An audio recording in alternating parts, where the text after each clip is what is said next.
Alors dans cette vidéo, j'aimerais te présenter tous mes essentiels qui vont me permettre de pouvoir être productif dans mes journées, que ce soit en termes technologiques, juste en termes personnels, ce qui me permet d'être productif en termes matériels. Je vais te le dire un petit peu dans le désordre, il n'y a pas forcément du plus important au moins important.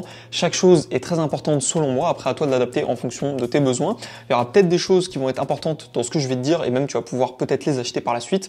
D'ailleurs, tous les liens de tous les produits que je te propose seront juste en bas dans la description et tu auras juste à cliquer en dessous pour pouvoir soit les acheter, soit juste voir leur prix et de toute façon je te dirai tout en même temps que j'avance dans la vidéo. Si ma chaîne te plaît et si mon contenu te plaît, n'hésite pas à me le faire savoir en t'abonnant juste en dessous et comme ça me ferait plaisir de refaire des vidéos à ce sujet-là. Actuellement, dans mon quotidien, je vais avoir 7 essentiels que j'utilise vraiment tous les jours. Forcément, à un moment donné dans ma journée, je l'ai au moins utilisé même pendant 2 minutes.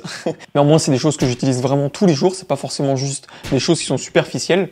Et je trouve qu'il vaut mieux avoir moins d'objets, mais au moins qui te servent plus souvent, parce qu'au final, en ayant le moins d'objets possible et qui te servent tout le temps, c'est mieux que d'avoir une vingtaine, trentaine d'objets au final que tu utilises peut-être qu'une seule fois dans ta semaine, voire dans le mois.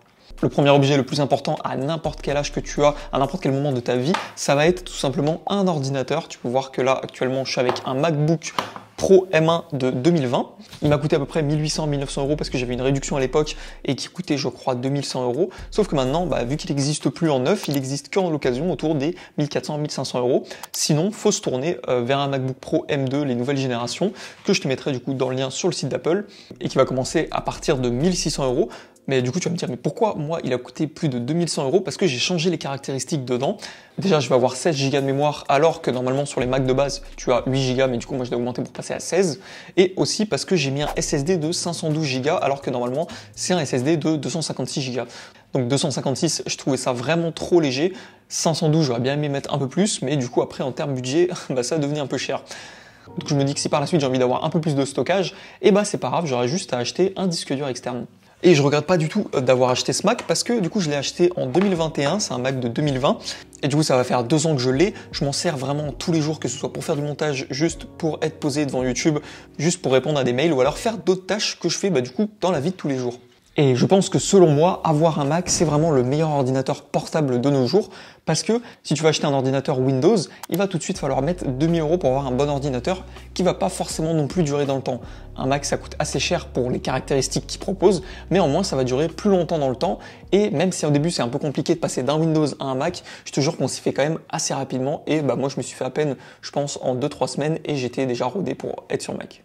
Et ce que j'avais peur, c'est que sur Mac, en fait, il n'y a pas forcément toutes les mêmes fonctionnalités qu'il y a sur Windows. Et c'est vrai, c'est un peu le cas. Des fois, il y a certaines fonctionnalités qui n'existent pas, comme mettre en plein écran, ce qui est vraiment la fonctionnalité de base. Mais en soi, on s'y habitue assez vite. Et moi, je me suis habitué très rapidement. Et même, en fait, juste avoir un Mac, c'est vraiment un essentiel pour moi maintenant. Je l'emmène partout, que ce soit pour aller à la bibliothèque, que ce soit pour faire des trajets dans le train lorsque je retourne chez moi, ou encore l'utiliser à mon bureau directement.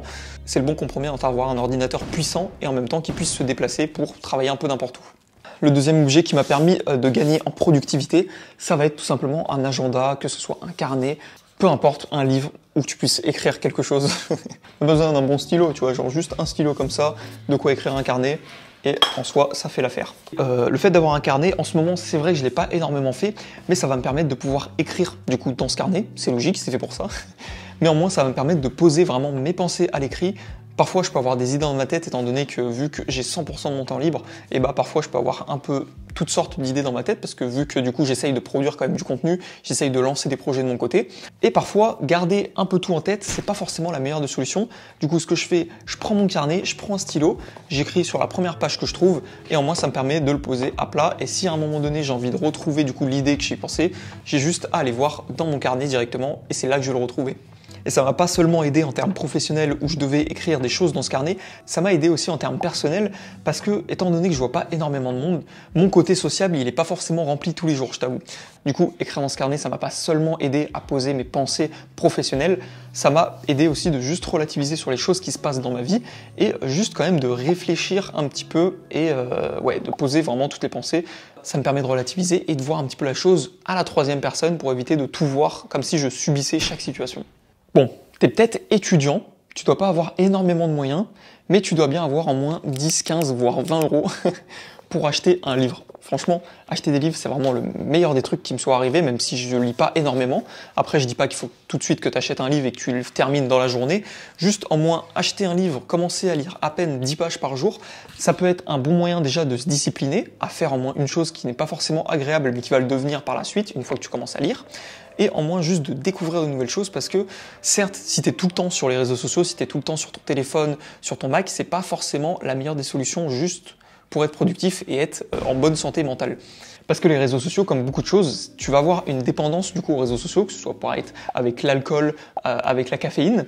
Sauf que cette dépendance, tu t'en rends pas forcément compte parce que les réseaux sociaux, au final, vu que tu es posé sur les réseaux sociaux, tu captes pas en fait que c'est une dépendance. Tu es juste là, tu veux juste avoir de la dopamine, juste avoir du plaisir instantané et avoir un petit peu des livres. Déjà, ça te permet de déconnecter et éviter de te comparer aux autres et en même temps d'apprendre de nouveaux trucs que tu n'apprendrais pas forcément sur Internet.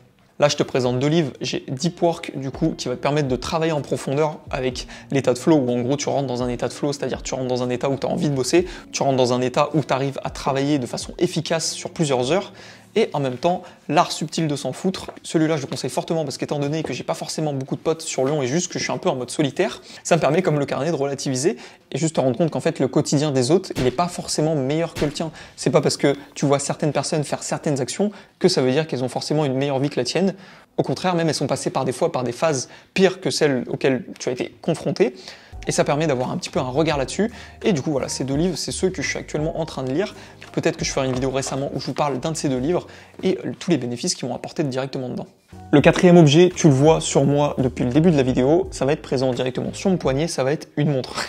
Alors moi j'ai une montre connectée, je te dis pas forcément d'acheter une montre connectée, juste une montre classique pour avoir l'heure, parce qu'en fait, le fait d'avoir l'heure, le fait de voir le temps qui passe, ça va te permettre de te mettre dans un état où tu vas devoir te bouger. Parce que, en fait, en voyant le temps qui passe, tu vas te dire que tu perds énormément de temps, et même si ça peut être une source de stress, comme ça l'est pour moi de temps en temps, voir le temps qui passe, ça me permet de me donner une bonne source de stress, comme quoi, en gros, il faut que je me mette à travailler dès maintenant, parce que là, je suis en train de perdre du temps. Moi, j'ai pris une montre connectée, l'Apple Watch série 5, mais ça peut être pareil avec les autres montres, c'est juste que je préfère cette montre parce que lorsque je vais à la salle de sport, du coup, j'enregistre mes entraînements, ça me permet de mettre des chronomètres, ça me permet de mettre des temps de travail, ça me permet juste de régler la musique lorsque j'ai pas forcément envie de sortir mon téléphone de la poche ou qu'il est pas forcément à proximité. Ça permet quand même de me faire pas mal de choses, que ce soit pour augmenter la musique lorsque je suis dans des endroits bruyants sans forcément sortir mon tel, comme je t'ai dit, si t'es dans les transports en commun, ou alors juste mettre un minuteur d'une durée d'1 heure parce que tu t'es décidé de mettre un minuteur d'1 heure pour travailler.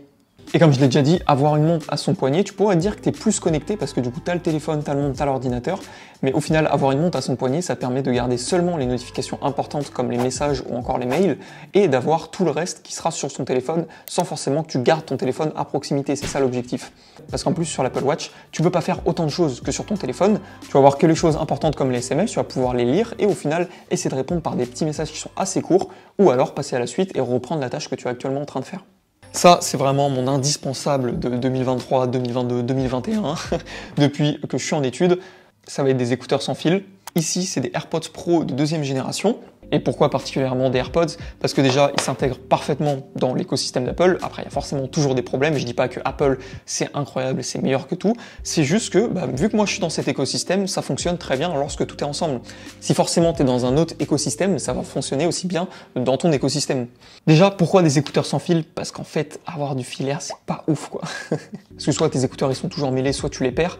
Là, avec des écouteurs sans fil, ça va être ultra rapide de les mettre, ça va être ultra simple. Tu vas pouvoir écouter de la musique, écouter des podcasts très simplement, et aussi parce que les AirPods Pro de 2e génération, il y a de la réduction de bruit active dessus, et ça va me permettre, lorsque je suis dans des endroits bruyants comme les transports en commun ou encore à la bibliothèque, même si c'est pas forcément bruyant, juste il y a quelques petits bruits parasites, ça va me permettre d'activer cette fonction pour être dans ma bulle et juste travailler sur mes projets sans avoir de distraction autour.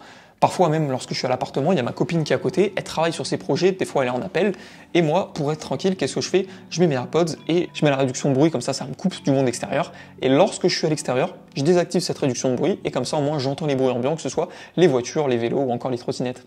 Il n'y a pas une fois où je sors sans mes écouteurs, parce que je sais qu'à tout moment ils vont m'être utiles, parce que si je m'ennuie, en moins, je pourrais lancer un podcast et rendre la chose intéressante, parce que le me dire là je vais passer 10 minutes dans les transports à juste faire le chemin, et bah tu peux te dire que tu vas lancer un podcast et au moins écouter et peut-être apprendre de nouvelles choses pendant ces 10 minutes. D'ailleurs je ne l'ai pas dit, mais les écouteurs sont à 300 € sur le site d'Apple.